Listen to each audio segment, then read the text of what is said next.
നമസ്കാരമുണ്ട്. നമ്മളിപ്പോൾ നിൽക്കുന്നത് ഉറ്റാലത്തിൻ്റെ ഒരു ചേരി തന്നെയാണ് നിൽക്കുന്നത്. ഇവിടെ നിന്നും ഒരു 3 കിലോമീറ്റർ മാത്രമേ ഉള്ളൂ. പക്ഷേ ഇവിടെ നാടൻ ഊണ് ലഭ്യമാവും. നമുക്കറിയാം, നമ്മളെ എന്താ ഊരിലെ വന്നാൽ ഈ ഊര് ചുറ്റി കുഴയും നമ്മൾ. അപ്പോൾ നമുക്ക് സാപ്പിടാൻ ഫുഡ് കഴിക്കാൻ നമ്മളവിടെ കഴിക്കുന്നു പറയും. ഇവിടെ സാപ്പിടാം.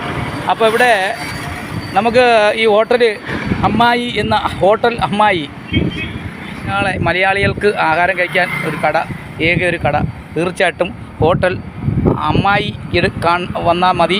നിങ്ങൾക്ക് നമ്പർ ഇതാണ്, വിളിച്ചാൽ സൈറ്റ് പറഞ്ഞു തരും കൃത്യമായിട്ട്. അപ്പോൾ ഇത് പുനലൂർ കൊട്ടാരക്കരയൊക്കെ പോവാം. ഇവിടെ നിന്നും ഈ പോകുന്ന റോഡ് തന്നെ ഇത് തത്സമയ ദൃശ്യം.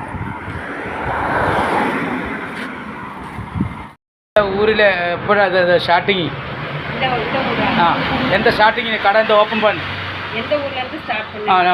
എന്താ രാവിലെയാണ്, കാലയിലാണോ തുറക്കുന്നത്? കാലയിലെ എന്താ വൈകിട്ട് നൈറ്റ്. അപ്പോൾ നല്ല ചാപ്പാട്, എന്താ കേരള ചാപ്പാട് എന്താ പക്കത്തെ കിട്ടും. ഒരുപാട് നാളായ ഇത് തുടങ്ങിയിട്ട്? ഒരുപാട് നാളായി തുടങ്ങിയിട്ട്. Thank you. പേര്? റബാക്ക. Okay, thank U.